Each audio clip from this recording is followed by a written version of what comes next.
Please welcome Linda Hamilton.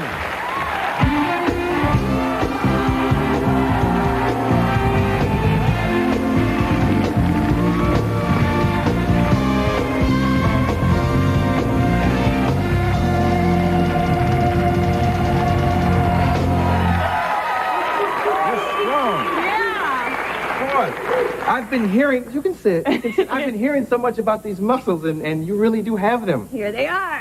She just grabbed me, yes. I thought Arnold grabbed me. I had to look again to see who it was. Now, tell me about this training program. Yeah, well, Arnold's jealous.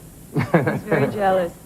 I worked hard, you know, I've been doing it for a year now. We started last July. With a great trainer, working 6 days a week, 2 to 3 hours a day. A lot of aerobics, trampoline in between sets, free weights every day, running. Yeah. You know, are you going to keep it up? Torture. You going to keep it up? Yeah, I have really? to. It's gotten so much attention now. I have no chance, really, of, like, dropping out. You know?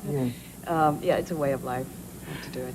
You did more than like weight training for your body, though. You did a lot of things so that the movie would look real, I guess. Yeah. Well, I had a lot of work to do to sort of get into the mind of the character.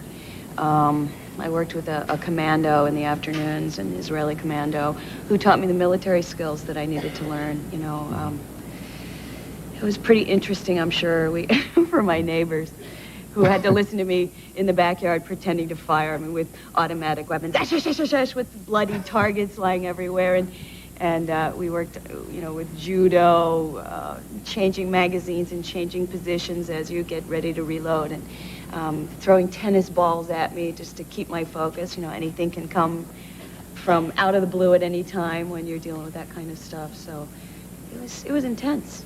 Yeah. Is it true that you thought before the first movie, Terminator 1, that you thought that Arnold wasn't right? Yeah, stupid. Why did you feel that way? I thought he looked so much like a machine that it wasn't as interesting to cast him as a machine. You know, that the real feats of strength coming from a smaller, wiry person would be more interesting. But I was completely wrong. I mean, you know, he really got it and served it real well. Isn't the Terminator, the new guy in this movie, isn't he more like that, a little smaller? Yeah, small, physically a lot smaller than Arnold. A real athlete. I mean, the man does a great job, Robert Patrick. Mm-hmm. Again, I wasn't sure that was going to work either. Oh, really? Yeah, never ask me for my opinion. It's clear. You're a great actress, and you look good, but not a good casting person. Yeah, right.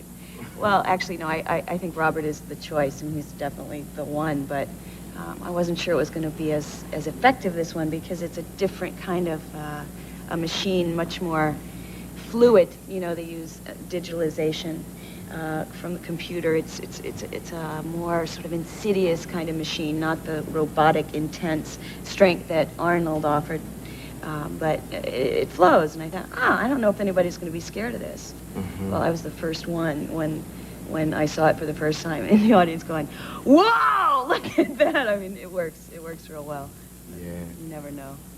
Yeah, you're not new to hits, but how does this one feel?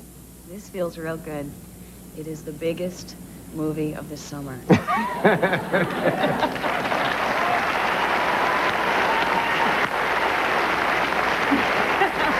Let's take a commercial. We'll be right back with Linda Hamilton.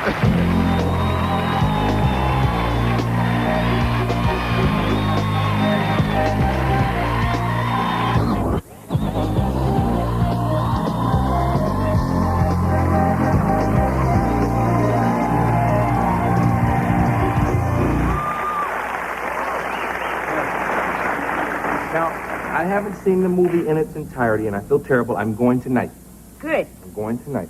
But Go my twice mom, tonight. I'm going to go twice because I feel bad, and I'm gonna pay. I'm not going to screen it. I'm going to pay both times. My mom went, and my mom says you get licked. She was telling me about different. Did you get licked by someone? Yeah, I get licked. That was about, I'd say, the hardest moment in the film for me. Because, like, all the other stuff you're ready for. You know, you're ready to be strong in your body, and you know that the machines are coming. And This was just a moment where an orderly in the mental hospital, I'm like strapped to the bed. And of course, my parents were there watching us shoot that night, the only time they've ever come to watch me work.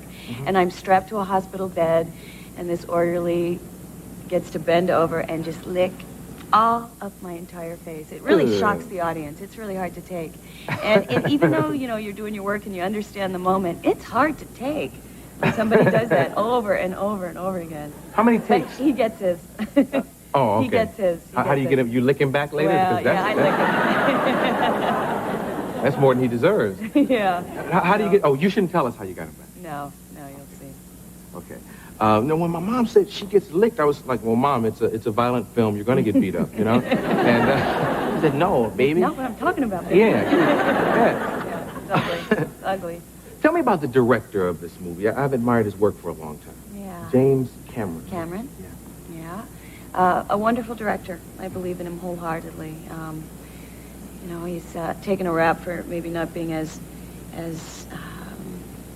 involved in the actors, or, you know, he's a very demanding, tough director, but I was ready for it this time.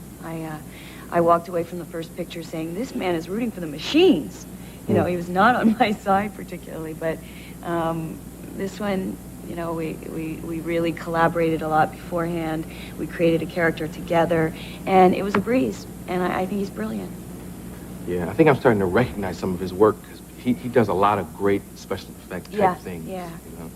That's good. Special effects. Let's talk about twins. You are twins? I have my own special effects. Yeah. Did you all do a lot of things when you were young? Yeah, all the silly tricks that one plays. Mostly me. I was really destructive. I was a nightmare, and I would do something and disappear, and the neighborhood boy would beat her up. I mean, she was just a sweet, unsuspecting thing, and the guy would, like, burst around the corner and go, oh, yeah, you turned over my bike. Well, here! And she would have no idea what was going on. I was really a monster. Yeah. But, what does she do? She's recovered. Yeah.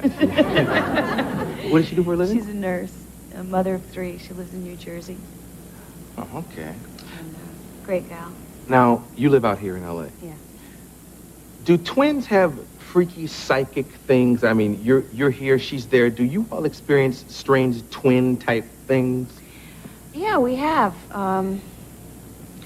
Now we are so close, we talk on the phone every day. I mean, we are just best friends. It took us a while to get there. I mean, I spent a lot of my time in rebellion, you know. I mean, she was sort of the cheerleader and, you know, the sweet thing, and I, like, butched my hair off and cut my eyelashes for 2 years. You know, anything to not be pretty, not compete, you know. I mean, it was really a nasty phase.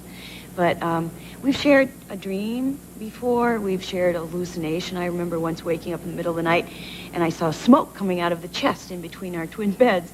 I went, Leslie, the toy chest is on fire. And she woke up and saw it, you know, and it wasn't on fire. I mean, who knows what I was experiencing it, but it conveyed to her. You know, it's amazing how we're genetically identical, so it doesn't take much to key into each other.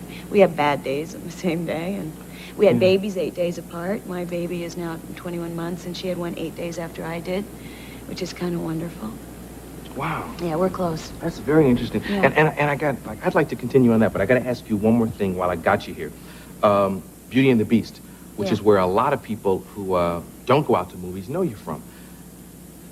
Were you bothered by the way that show ended? It kind of Fizzled out. Yeah, and you had a lot of fans for that show. Yeah. Well, you know, that show made me mad because he got the hair. He got the interesting clothes. He got the shoulder pads. There was no place for me. Yeah. No, I wanted it to end. I had a good 2 years, but I had a baby. I wanted to be a mom. You know, obviously there's not much of a story if you take beauty out of Beauty and the Beast. Just like we kept saying, it should be called And the Beast, you know, after I left.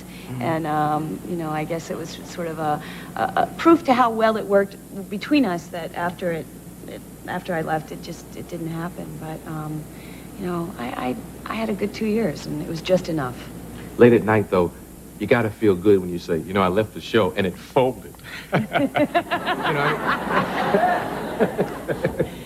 And I never even watched it after I left, to tell you the truth. Are you a Nielsen family? Yeah, all by myself. Yeah. No, it was a good show. Yeah. You plan on doing any more TV, or is it film from here on out? I have no plans. I'm going to Disneyland. How about a Terminator 3? Oh, God, not yet. Who's to say? I mean, obviously, I have all the clear answers. Don't cast Arnold. Don't do the digitalization. I don't know what T3 will be or if there will be one. I feel pretty much like we've made our point. This is a very strong film, and there isn't a lot left to say, you know, unless it's all about the big bucks and sort of trying to make the money, you know, in a third one. But none of us are interested in that, so, you know, we'll see. And no Beauty and the Beast movie where you all Not get for married me. and you live in the sewer and you all make love and have... No. No. No. Not quite. It's over. Well, thanks for stopping by. Thanks. And you look great. We're happy about the movie, aren't we?